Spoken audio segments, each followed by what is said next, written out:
Today we've got a great revenge story on a Karen that messed with someone's kid. We'll get into that in a bit, but first, tracked down and confronted Lyft driver that stole my AirPods. I was visiting some friends in another city, and I dropped my AirPods in the back of a Lyft leaving a bar. Realized the next morning, sent the guy a lost item report. He claims he doesn't have them. I go back home and forget about it, until about a day later, I see in my Find My that they were being charged and actively used.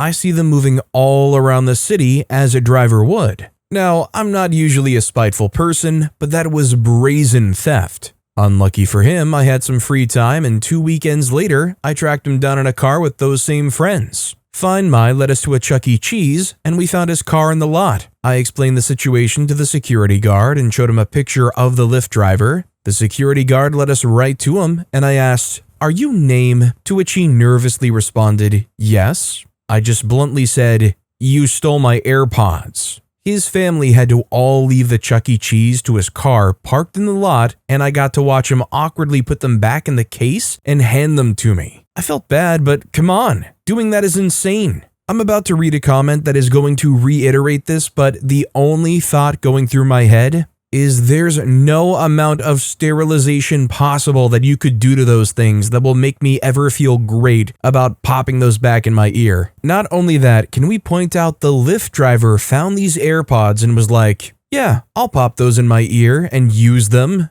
Cookie Truth 1085 commented, "I couldn't imagine wanting to steal something that was inside someone else's ears." Ormpling replied, I found a pair of Google earbuds, like $200, in the snow at a ski resort. Worked great, used them for like a year until I lost them. Also, hi, I'm Steven, and if you guys enjoy crazy stories of revenge, it would be amazing if you left a like or left a review if you're listening to my podcast. That said, our next story is, Jerkish kid doesn't give up train seat, so I make him. So I, 22-year-old male, had to take the metro to go somewhere today, and it was pretty full, but I noticed there was a teenager, 16-ish-year-old male, taking up 5 spaces with his bag and him laying down, and he was playing music loudly with his phone. I politely asked him to move his bag so I could sit, and he rolled his eyes, smirked, and said, "Nah, I don't think so, man." This annoyed me greatly, and if it weren't for his tone and the music, I probably wouldn't have escalated harder. But I just grabbed his bag, felt the weight to check for electronics, and then threw it somewhere further along the train. Of course, he instantly got mad and asked me what the heck I was doing and that I better go get his bag. Then I just told him that he could either fight me or go get his bag himself.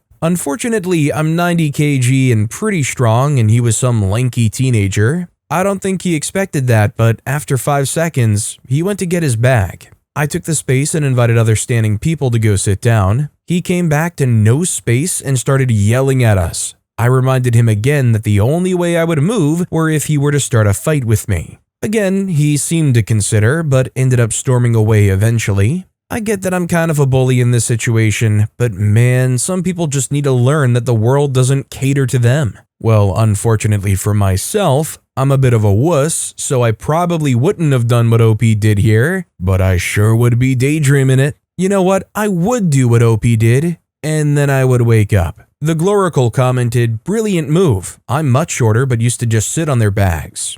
Oops. OP replied commenting, "I thought about just sitting on him or his bag to make a point, but I didn't want to break any electronics or whatever, so I decided for picking up the bag and throwing it like a bowling ball." Our next story is, you want me to do the job you fired me from? I don't think so. I do lab management for a lab. My background is not in the subject studied in this lab, but I know the bare minimum and it doesn't get in the way of my job.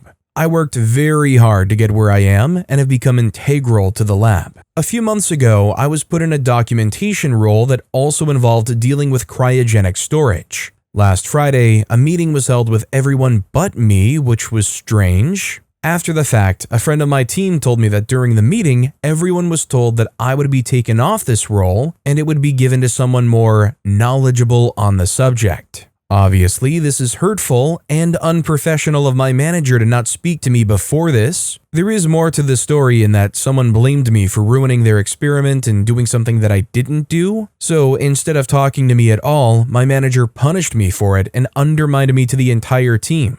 My manager has still not spoken to me to officially remove me from this role. Towards the end of the day, I received a message from the new untrained person in this role, asking me to do it for them. Again, at this point, no one had officially told me it was no longer my role and, oh, they needed it done soon, so another scientist, ironically the one that accused me, wouldn't have to stay past 6 p.m. "I'll get back to you," I said. I did not. The scientist had to stay several hours longer. Didn't fix the situation, but it felt nice. I guess, to be fair, the only thing that's coming to my mind is if you start doing that, hopefully it doesn't strengthen that nonsense that's being floated around that you're unreliable or unprofessional or a risk to have doing things in the lab.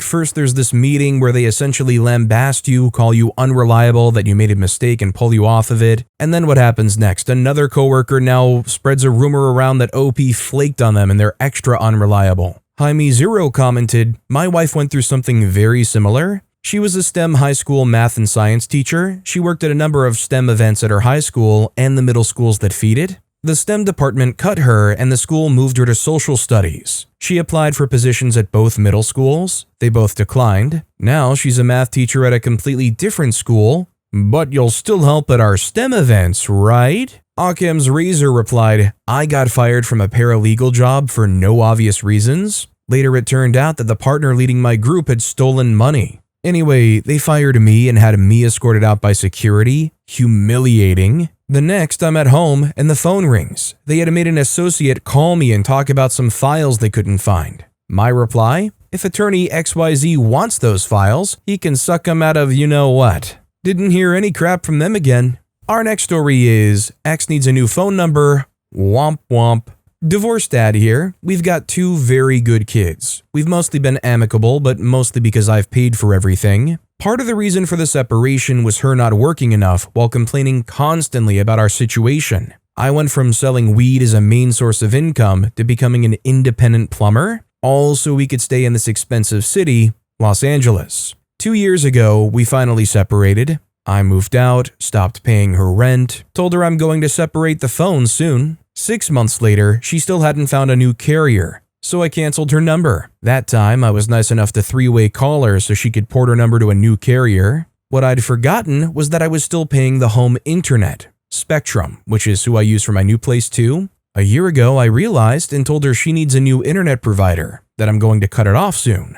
More gaslighting. I put it off. Yesterday, I get an email thanking me for my payment twice. I'm so broke right now that I was highly motivated. When I picked up the kids later that day, I also grabbed the router. Today, I took it into the store to cancel, only to find out she put her phone number on my Spectrum account. They gladly helped me terminate that mobile service, telling me she'll need a new number. And they canceled the internet, saving me $100 a month and the satisfaction of knowing my ex is having to get a new number because she was too shady and lazy to do the right thing. Throughout our relationship, she took advantage of me being nice and considerate or too lazy to be vindictive. Not today. Thanks for reading my mush. As somebody that knows firsthand the disaster and terrible feeling it is to have your phone number completely lost, I'm still saying it's fair game here. Seriously though, think of all of the accounts you use your phone number as authentication for. There was a time in my life where I got dropped off of a plan, lost my phone number. There had to be 20, 30 accounts that I had to track down and figure out and change over to my new number. I'll tell you what, it was a nightmare getting it changed over for credit checking services.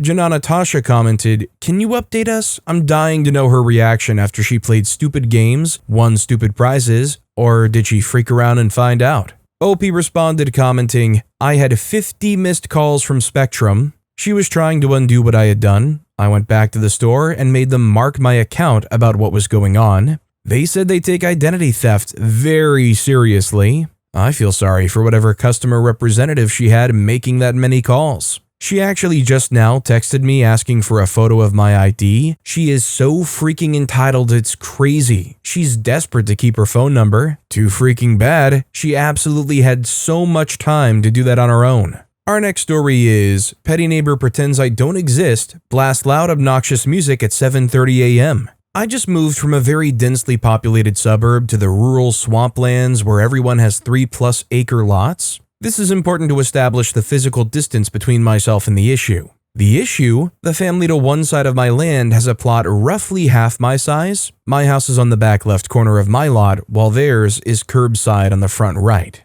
I was woken up this morning by a loud banging. I thought someone was knocking hard on my door because it was relentless and loud as freak. I get up, get dressed, and walk outside. Nothing. Then I hear the obnoxiously loud bass line of Spanish rap music. The amateur skill level beat that 10 million of those songs all share. 1, 2, 3, 4, boom, boom, boom, boom, boom, boom, boom, boom. Again, our houses are several hundred feet away. There's no excuse for me to be hearing anything from his lot and vice versa. I had previously tried to introduce myself to these neighbors. The father was mowing the lawn a few days ago and I tried to go over to say hi to him. He gave me a dirty look and didn't bother to turn his lawnmower off. This family already disliked me because my builder had to kick his kids off my land. They had been using it to ride dirt bikes and did not stop even when my home construction began. At one point, they trashed, through garbage and toilet papered, the house while it was still being framed. The construction crew lost a day's work to it.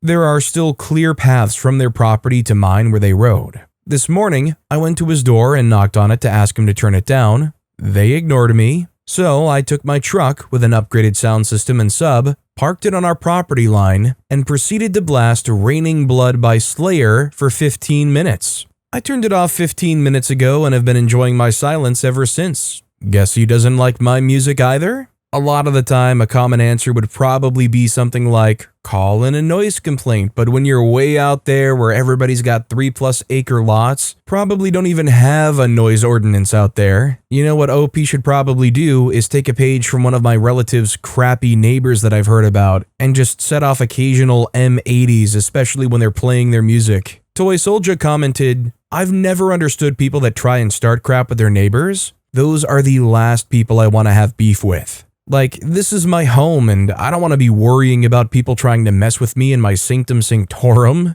Excellent response, OP. Want to be petty jerks? Fair enough, I'll respond in kind. Auto Redial replied, invite your local shooting club to a gun cleaning / barbecue party on the front lawn, or invite local bikers, or local furries. Goths can be scary too. Clown Guild? Our next story is, middle schoolers get petty revenge on mean teacher. My kid's in middle school, and today they had a substitute teacher. I used to be a teacher, so my kid knows they better be nice and respectful, and they were, until the teacher started to get mean. Mr. Meanie flips out and tells one student to go to the office. Student asks why. Other students start asking why, then the whole class is asking why. Instead of explaining why, Mr. Meanie calls the office and says the student is refusing to go to the office and causing a disturbance. Counselor comes to get the student and the whole class starts talking to the counselor at the same time, explaining what really happened. Mr. Meanie is livid and tries shouting over the students. Apparently, he was annoyed that the student was tapping her foot. So the counselor gives the whole class a 10-minute break to leave the classroom while she handles it.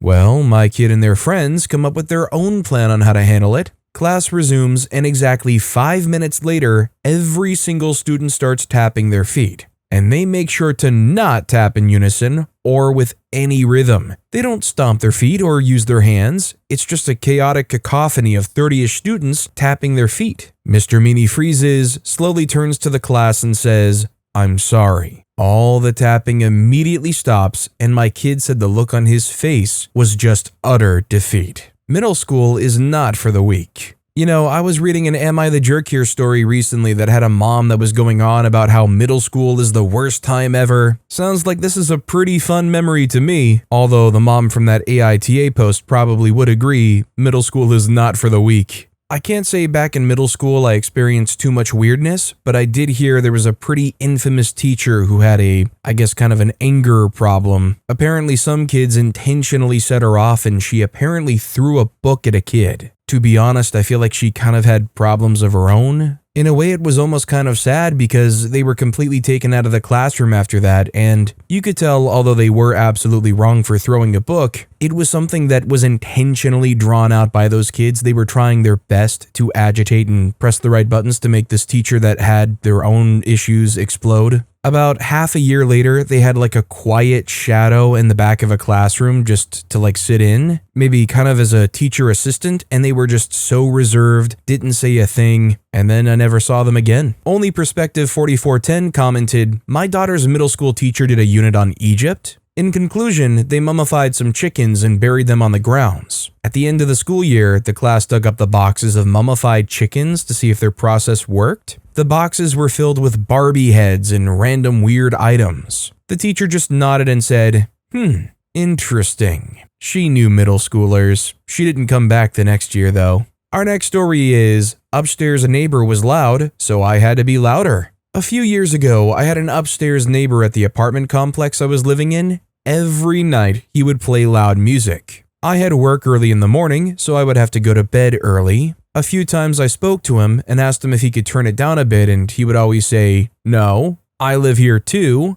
I tried earplugs, but the noise still kept me up. So I decided to make my own kind of noise. In the morning when I woke up for work, I would drop things on the hardwood floors that we had, and if the sound wasn't loud enough, I would throw them on the floor. When I left to go to work, I would slam the door so hard that I thought the door would come off its hinges. After a few days, he came to me and asked why I was so loud in the morning. I said it's because I got a terrible night's sleep and was so tired that I kept dropping things.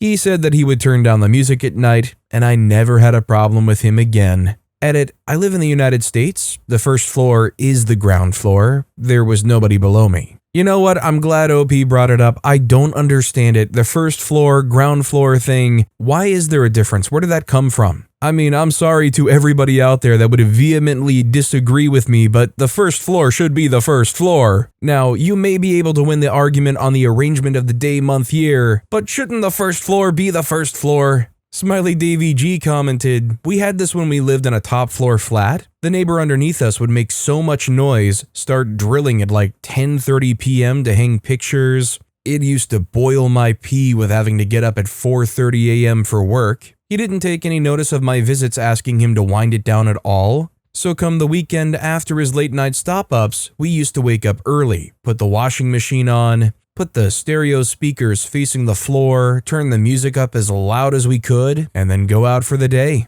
Didn't take long for the message to get through. Some people are just bad neighbors." Our next story is, "Hide something in my backpack, will you?" Alright then. This is an old story that's going around my workplace for decades, involving two of my colleagues. We're locomotive engineers. We drive trains, and as is the case with many industries, we have quite a few original characters, one of which was a prankster and a bit crude. Liked to make dirty jokes, carried around a fart noise machine, once dropped too many prank fart pills at the office so it smelled for days, mooned people with his bare butt while driving his trains, or wore a gorilla mask when going past the people waiting on the platforms, all kinds of stuff. Good-natured, but would lean on the raunchier stuff when bantering. Let's call him East. The other was a pretty prim and proper gentleman, religious, orderly, always wore a tie except maybe in high summer, very knowledgeable, one thing after the other kind of man, and no shortcuts. Let's call him Mo. Mo had let it be known through casual conversation that every day after work, he would deposit his work backpack to his loving wife,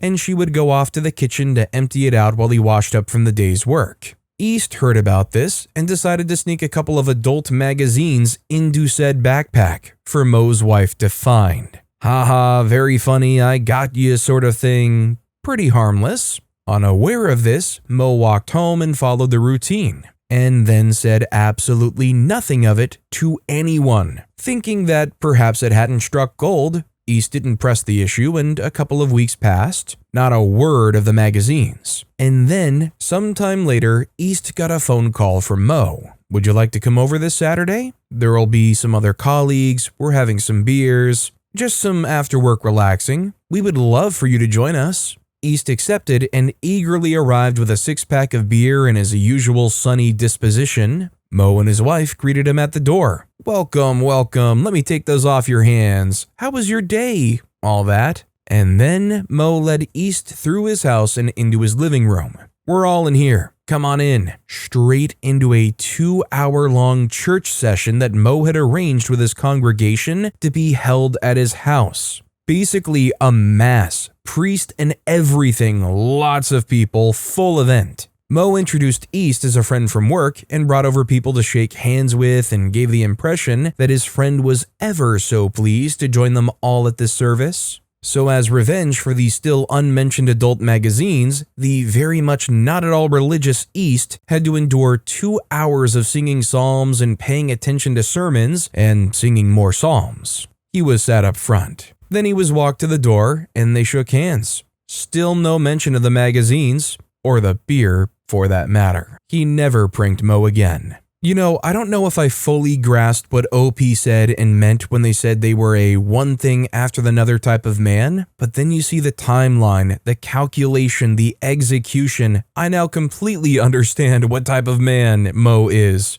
False Interaction 86 commented, I had a friend who hunted. He and a couple of his buddies would go to Mexico to hunt. They lived in California near LA, so no big deal. His wife would pack his bag with 3 or 4 days worth of clothes, toiletries, etc. This trip, she packed a little extra: gay men's magazines, a giant shapely thing, a rear plug, panties with an intentional gap in them, and nipple clamps as well as elbow grease lube. He never checks his bag, but the airline does. It goes through the X-ray machine. They pull him out of line and do a visual search. His buddies are hanging around waiting when the unbagging begins. One of the TSA agents is a woman and just dead stares at him as she's emptying the bag and sees item after item and more item, and her partner and his buddies are laughing their butts off as Dave turns 12 shades of red trying to explain what happened and is being pranked. He caught so much crap on that long weekend and beyond, his nickname became Crotchless, then to Crotch for short. The moral of the story, pack your own bags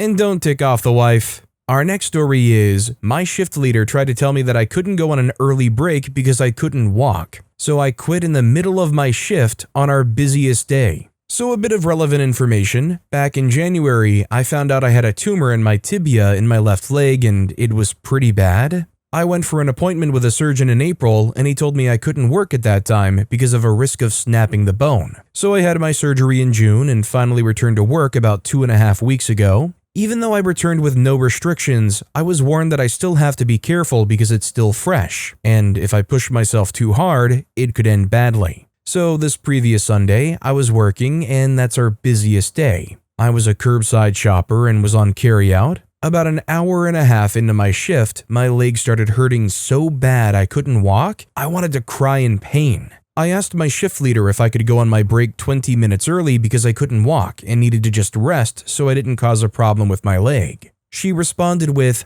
I'm in pain too. This is a team effort, and unless you have a doctor's note, you can't leave break. By the way, I did have a doctor's note. So about 5 minutes later, she lets me on break anyway after taking a breath. I thought, I'm done with this. I've had multiple issues with her before and nothing was ever done. So after my 15-minute break, I went to a manager and said, I'm done. I quit. Walked to the time clock area and clocked out. Few minutes later, I got paged to my department and I kinda laughed. My main boss showed up to work a few minutes later as I got my groceries and was checking out. He walked by, gave me a side glance and turned his head away. He looked really mad. After all the stuff I had to go through, I was done. I left in the middle of my shift on our busiest day, and I opened all this week. Good luck them. This was my petty revenge. So, OP said they had a doctor's note. They had a legal written excuse to not push themselves.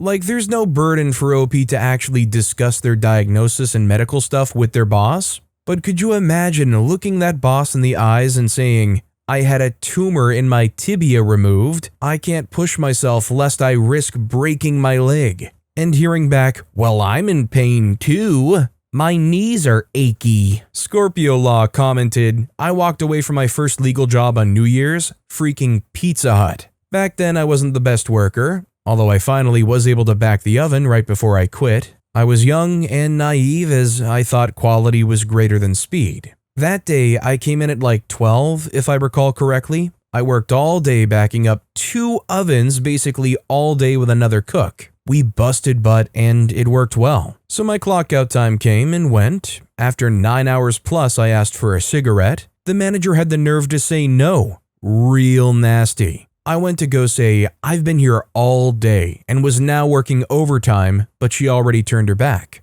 I put in my personal pan pepperoni pizza I had pre-made we get once a day. I smoked a cig, decided if I should quit, came back in to grab my jacket and pizza, and then left without a word to anyone but the person I was leaving. They had the nerve to call me to see if I would be back in for my next shift. I only liked 2 people there anyway, yet oh god, being able to make my own pizza perfectly was a godsend. That place's Mountain Dew machine gave more carbonation and syrup than it was supposed to, too. It was glorious with the pizza. I wasn't a soda person either. Our next story is, don't mess with my kid, Karen. So beginning of last year, we missed Meet the Teacher for the first time ever at my son's elementary school. I thought nothing of it, as the school has been absolutely amazing and is a very highly rated public school. My son comes home hysterical about this new teacher screaming at him and the other kids and intentionally embarrassing them. A friend of mine has a kid in the class next door, and he told her that they can hear this woman screaming through the dang walls. My kid is very shy and easily embarrassed and has never once been in any kind of trouble. This woman was so awful, he would be sick to his stomach and begging not to go to school. Once, threw up in the car line. He was in her class for 3 days, and I had him moved to a wonderful teacher, but the damage was done, and he had a hard time getting back on track. Seriously traumatized. I volunteer at the school, and he'll still point her out and whisper every time he sees her, like I would ever forget her or what happened. Anyway, as I said, I volunteer, but I'm going to be vague. So let me just tell you that anything said teacher needs done by the volunteer parents absolutely never gets done when I'm there. It doesn't matter if she's the first person for things to do that day. She's immediately put last, and I just never seem to have the time to get to her stuff. If she really needs whatever, it happens to be that she can do it her dang self after school, during lunch, or in the morning before class. I don't give a freak. It's better than me shoving her down the stairs or something and winding up in a snazzy orange jumpsuit. I can't wait till my kid is old enough to tell him that I got this petty revenge for 3+ years for him and every other kid she's traumatized. Don't mess with my kid, Karen. You will never see me coming. Edit, yes, of course I addressed it with the school. Apparently her teaching style works for the more difficult students who need a stern teacher. I didn't realize the school had heathens at such a young age, but whatever, she will get what's coming to her. That is wild to me that the school is like, yeah, we hear your complaints, we know she's screaming at elementary school kids, but it kind of works for some of them, they're kind of brats. Oh well, gee, thanks for sticking my kid in there. Look, it's a really functional system for a small subset of the entire kids in the entire elementary school, but still, it works. Like, it honestly makes me straight up exasperated. Ben Caxton commented, 40 years later, my psyche is still shaped by the trauma inflicted by a similarly stern Karen teacher I endured in the 1st grade. She figuratively dislocated my arm, shaking me, and screamed in my face because I steadfastly protested my innocence when she accused me of putting water on a classmate's chair as a prank. I didn't do this, but my standing up for my innocence enraged this teacher who apparently believed that my refusal to take responsibility for making this poor, wet-pants little girl cry made me a bold-faced liar in her eyes as well. I finally gave in and said I did something I didn't do just to make this teacher stop screaming at me and hurting me. It took me decades and much therapy to reach the epiphany that maybe this poor little girl has simply peed her pants and was too humiliated to speak up. Anyway, what I'm saying is, freak those stern battle axe teachers, OP. They deserve what they get.